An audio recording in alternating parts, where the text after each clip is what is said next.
గురు గణేష్ మేధా దక్షిణామూర్తి సహిత శ్రీ బాలా త్రిపుర సుందరై నమః. అభిషేకం కార్యక్రమానికి స్వాగతం.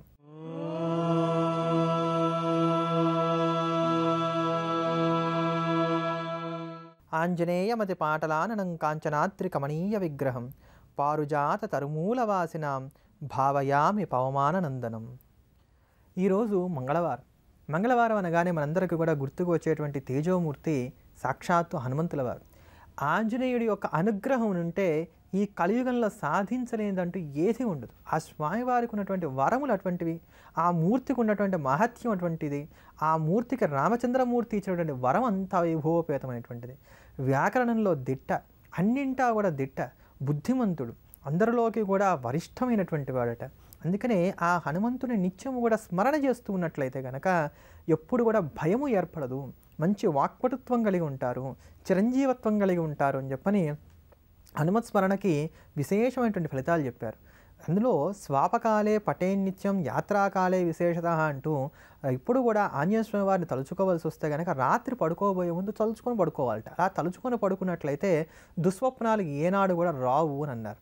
అంటే పడుకోబోయడానికి ఒక 5-3 నిమిషాల ముందు నుంచి తదేకంగా ఆ యొక్క మంగళమూర్తిని మనసులో ధ్యానం చేస్తూ ఆంజనేయ స్వామిని స్తోత్రం చేసుకుంటూ ఉన్నట్లయితే కనుక దుస్వప్నాలు రావట.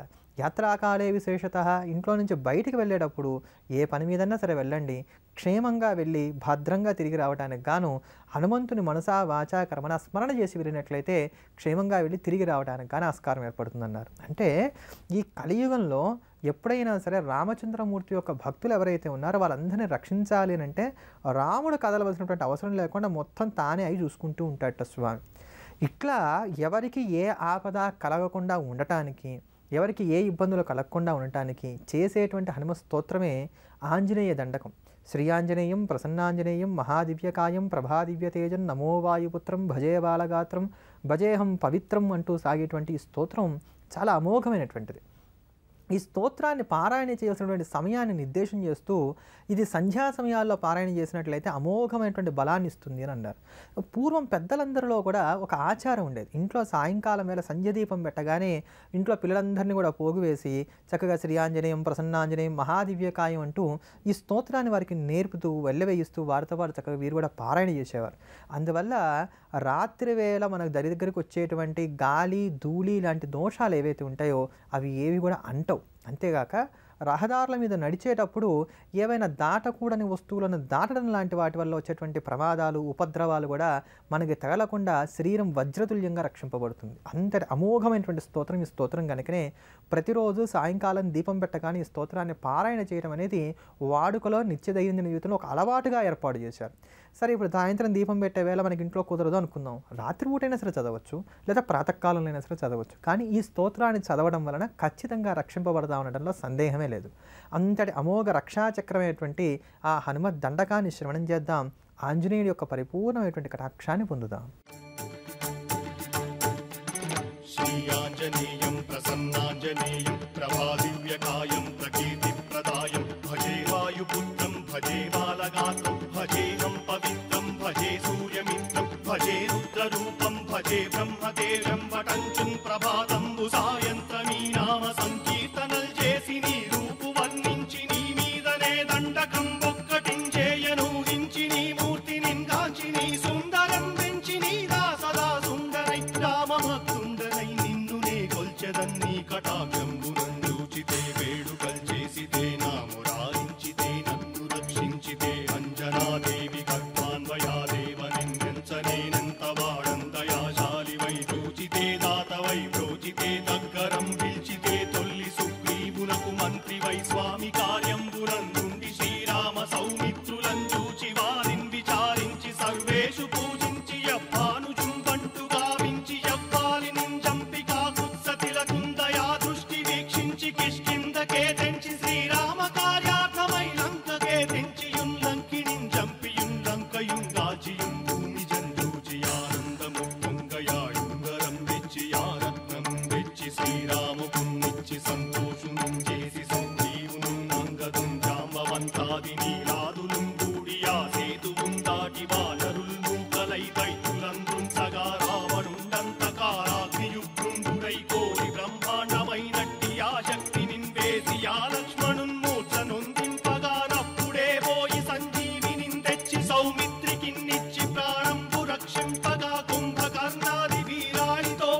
రామ భక్తి ప్రశస్తంబుగా నిన్ను నీ నామ సంకీర్తనల్ చేసితే పాపముల్ పాయునే భయములుం తీరునే భాగ్యముల్ కల్గునే సకల సామ్రాజ్యముల్ సకల సంపత్తులుం కల్గునే వానరాకారయో భక్తమంతారయో పుణ్య సంచారయో వీరయో శూర నీవే సమస్తంబు నీవే ఫలముగా వెలసి ఆధారక బ్రహ్మమంత్రము పఠించుచుం స్థిరముగా వజ్రదేహంబునుం దాల్చి శ్రీరామ శ్రీరామయంచు మనఃపూతమై ఎప్పుడుం తప్పకంతలతునా జిత్వయందుండి నీ దీర్ఘదేహంబు త్రైలోక్య సంచారివై రామనామాంకితచ్చారివై బ్రహ్మవై తేజంబునం రౌద్రిణీ జ్వాల కల్లోలహ వీర హనుమంత ఓంకార హీంకార శబ్దంబురం భూత ప్రేత పిశాచంబురం కాలి దయ్యంబురం నీదు వారంబురం జుట్టి నేలంబరం గొట్టి నీ ముష్టిఘాతంబురం బాహుదండంబురం రోమఖండంబురం దృంచి కాలాగ్ని రుత్తుండవై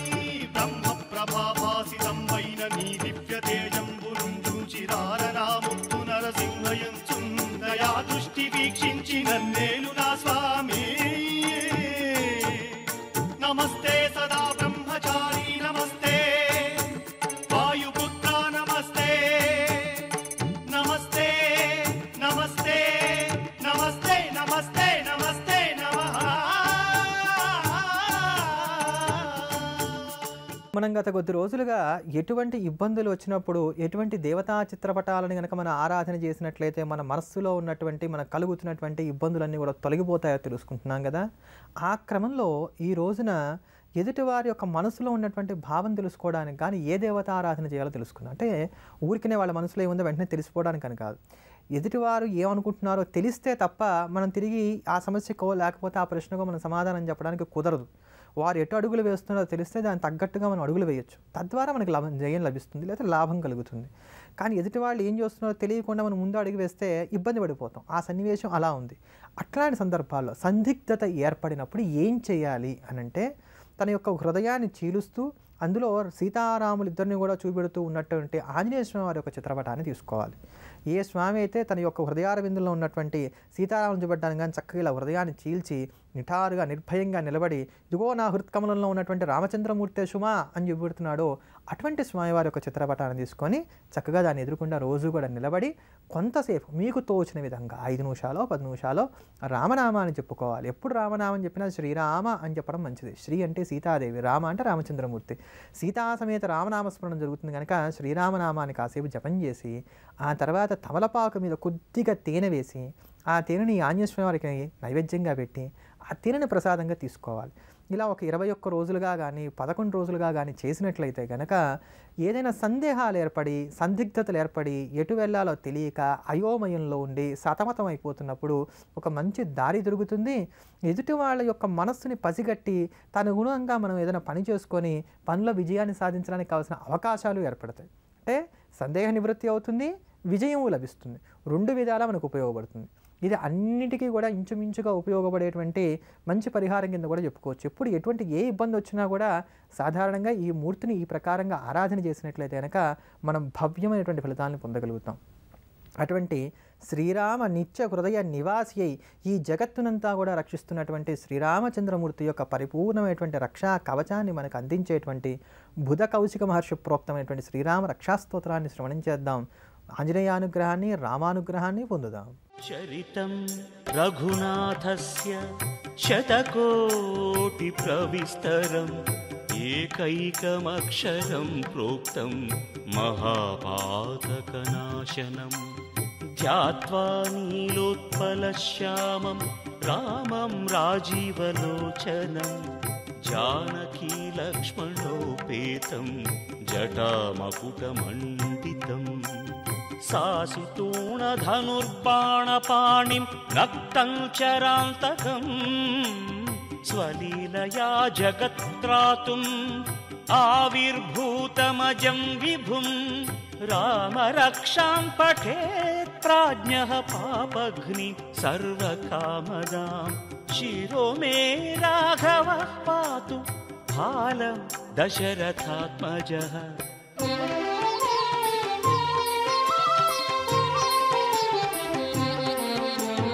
కౌసల్యేయో దృశౌ పాతు विश्वामित्रप्रियं श्रुति घ्राणं पातु मखत्राता मुखं सौमित्रिवत्सलः जिह्वां विद्यानिधिः पातु कण्ठं भरतवन्दितः स्कन्दौ दिव्यायुधः पातु भुजौ भग्नेशकार्मुकः करौ सीतापतिः पातु हृदयं जामदग्न्यजित् मध्यं पातु खरध्वंसी नाभिं जाम्बवदाश्रयः सुग्रीवेशः कटिं पातु सक्थिनी हनुमत्प्रभुः ऊरू रघुत्तमः पातु रक्षः कुलविनाशकृत्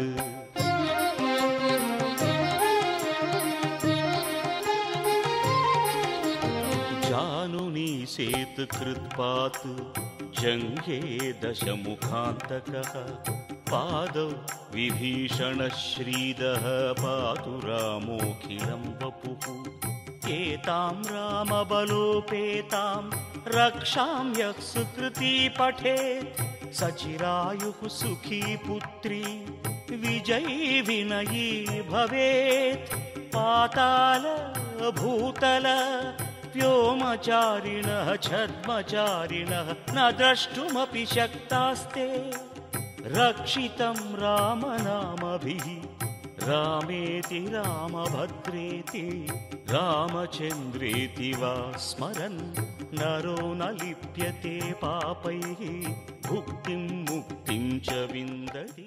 జాతకరీత్యా శ్రీరామ రక్షా స్తోత్రం విశేషంగా ఉపకరించేటువంటిది ప్రత్యేకించి చెప్పుకోవాల్సి వస్తే కనుక మేషరాశి వారికి. రవిగ్రహానికి ఎప్పుడు కూడా ఆధిపత్యం వహించేటువంటి దైవం ఈ రామచంద్రమూర్తే కనుక రవి ప్రధానంగా ఆరాధనీయుడై ఉండేటువంటి ఒక రాశి మేషరాశి కనుక మేషరాశి వారికి ఈ శ్రీరామ రక్షా స్తోత్రం చాలా భవ్యంగా ఉపయోగపడుతుంది. వీరికి వచ్చేటువంటి అన్ని ఇక్కట్లో నుంచి ఉద్ధరించడమే కాకుండా శరీరానికి ఇది ఒక గొప్ప మంచి రక్షావలయంగా ఏర్పడి ఏనాడు కూడా యాక్సిడెంట్స్ కానీ తీవ్రమైనటువంటి వ్యాధులు కానీ ఏవి కూడా దరిచేరనివ్వకుండా శత్రుబాధల నుంచి దృష్టి దోషాల నుంచి వీళ్ళని రక్షిస్తుంది. ఐశ్వర్య సంబంధమైనటువంటి వాటికి మినహాయిస్తే తతిమా అన్నింటికీ కూడా శ్రీరామ రక్షా స్తోత్రం ఈ మేషరాశి వారికి అమోఘంగా ఉపయోగపడుతుంది. అంటే మేషరాశి వారికైనా తతిమా వారికి కాదా అంటే అందరికీ అయినప్పటికీ కూడా రవి యొక్క అనుగ్రహాన్ని పొందాలి అనుకునేటువంటి వారందరికీ ఇది ఇంకా ముఖ్యం. అంటే రవి అనుగ్రహం ఎవరెవరికి కావాలి? ఆరోగ్యం భాస్కరాది ఇచ్చేత ఆరోగ్యాన్ని కోరుకునేటువంటి వారందరికీ రవి అనుగ్రహం కావాల్సిందే. కుడి కంటికి ఏమైనా ఇబ్బందులు వస్తున్నాయి ఆ సమయంలోనూ రవి అనుగ్రహం కావాల్సిందే. ఎప్పుడు వేళగా ఉంటున్నాం, ఇన్ఫ్లారిటీ కాంప్లెక్స్తో బాధపడుతున్నాం, అప్పుడు రవి యొక్క అనుగ్రహం కావాల్సిందే. ఇంట్లో తండ్రి కొడుకుల మధ్యలో వైరం ఉంటుంది, ప్రధానంగా పెద్ద కొడుక్కి తండ్రికి పడట్ల, అప్పుడు రవి యొక్క అనుగ్రహం కావాల్సిందే. ఇట్లా ఇన్ని సందర్భాలలో రవి యొక్క అనుగ్రహాన్ని కావాలి అనుకునేటువంటి వారు ఎవరైతే ఉన్నారో వారందరికీ కూడా ఉపకారిగా ఉపకరించేదే ఈ శ్రీరామ రక్షా స్తోత్రం. ఇటువంటి ఈ సందర్భాల్లో ఎప్పుడైనా సరే భక్తితో శ్రద్ధతో నమ్మకంతో శ్రీరామచంద్రమూర్తి యొక్క శ్రీచరాబ్జములు రెండింటినీ కూడా చక్కగా హృదయారవిందంలో భావన చేస్తూ ఆ సీతారామచంద్రమూర్తిని రామరక్షా స్తోత్రంతో కనుక శరణు వేడినట్లయితే ఖచ్చితంగా ఆ రామభద్రుడి యొక్క అభయం లభించి తీరుతుంది అనడంలో సందేహం లేదు. అంతటి అమోఘమైనటువంటి ఆ శ్రీరామరక్షను స్మరిద్దాం తరిద్దాం. जगज्जैत्रैकमन्त्रेण रामनाम्नाभिरक्षितं यः कण्ठे धारयेत् तस्य करस्तात् सर्वसिद्धयः वज्रपञ्जरनामेदं यो रामकवचं स्मरेत् अव्याहताज्ञः सर्वत्र लभते जयमङ्गलम् आदिष्टवान् यथा स्वप्ने राम रक्षामि मां हरः तथा लिखितवान् प्रातः प्रबुद्धो बुधकौशिकः रामः कल्पवृक्षाणां विरामः सकलापदाम् अभिरामः त्रिलोकानां रामः श्रीमान् सनः प्रभुः.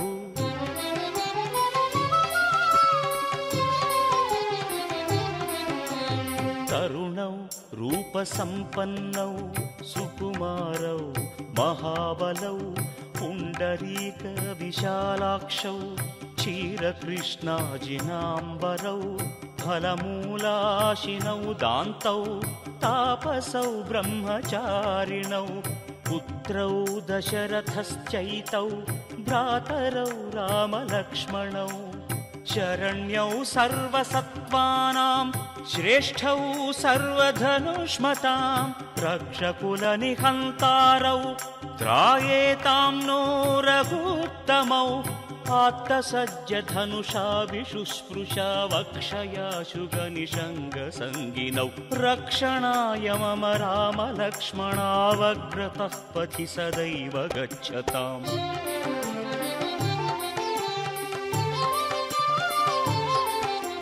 सन्नद्धः कवची खड्गी चापबाणधरो युवा गच्छन् मनोरथन्नश्च रामः पातु स लक्ष्मणः रामो दाशरथिः शूरो लक्ष्मणानुचरो बली.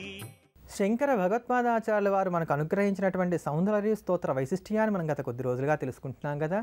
ఆ క్రమంలో ఈ రోజున ఎవరైతే మ్యాజిక్ వృత్తిలో ఉంటున్నారో ఈ మెజిషియన్స్ అందరికీ కూడా ఉపకరించేటువంటి భవ్యమైనటువంటి వారి వృత్తిలో రాణింపును అందించేటువంటి అద్భుతమైనటువంటి శ్లోకాన్ని గురించి తెలుసుకుందాం. ఈ శ్లోకం సౌందర్యలో ఉన్నటువంటి 80వ శ్లోకం. 80వ శ్లోకం అయినటువంటి ఈ శ్లోకం కుచో సజ్జ అంటూ సాగుతుంది. ఇందులో అమ్మవారి యొక్క నడుమును చాలా అమోఘంగా వర్ణిస్తున్నారు.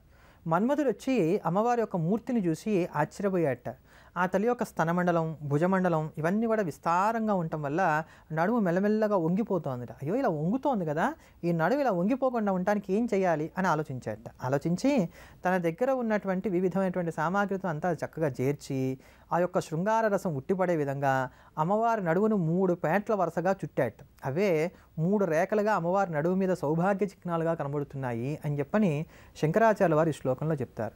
ఆ నడువు మీద ఉండేటువంటి 3 ముడతలు ఏవైతే ఉన్నాయో ఇవి సౌభాగ్య చిహ్నాలు కనుక వీటిని ధ్యానం చేసేటువంటి వారందరికీ కూడా ఖచ్చితమైనటువంటి సౌభాగ్యం కలుగుతుందమ్మా.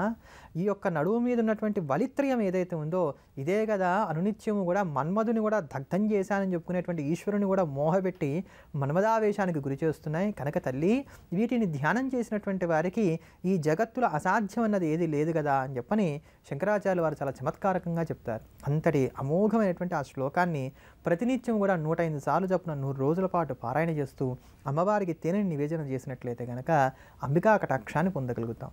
అమోఘమైనటువంటి అంబికా కటాక్షాన్ని అందించేటువంటి ఆ శ్లోకరత్నాన్ని శ్రవణం చేద్దాం, ధన్యులమవుదాం.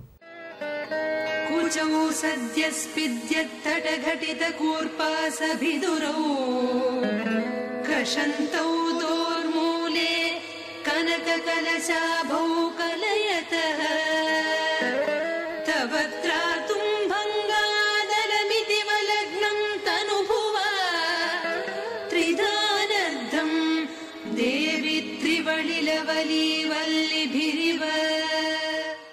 మాకు జ్ఞాపక శక్తి క్షీణిస్తోంది అనుకునేటువంటి వారు, అంటే బాగా వయసు మీద పడినటువంటి వారు కాక ఎవరైతే మధ్య వయసులో ఉండో లేకపోతే ఇంకా కూడా చిన్న వయసులో ఉండో హఠాత్తుగా కొంచెం మాకు జ్ఞాపక శక్తి తగ్గుతోంది, ఎందుకు ఇలా జరుగుతోంది అనుకునేటువంటి వారు ఎవరైతే ఉన్నారో వీరందరి యొక్క జ్ఞాపక శక్తిని రక్షించేటువంటి అమోఘమైనటువంటి వృక్షరాజమే ఉసిరిక చెట్టు.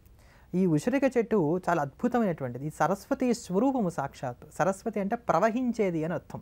జ్ఞానం ఎప్పుడు ప్రవాహ స్వరూపంలో ఉంటుంది. ఆ ప్రవాహం ఆగితేనే జ్ఞాపశక్తి ఆగుతుంది. కనుక సరస్వతీ స్వరూపమైనటువంటి ఈ ఉసిరిక చెట్టు దగ్గరికి వెళ్ళాలి. ఇది ఇంచుమించుగా గ్రహదోషాలన్నింటినీ తీసివేయడంలో బాగా నేర్పైనటువంటిది. గురుబలాన్ని అందించడంలో ఈ ఉసిరిక చెట్టుకు ఉన్నంత నేర్పు ఇంకా దేనికి లేదు.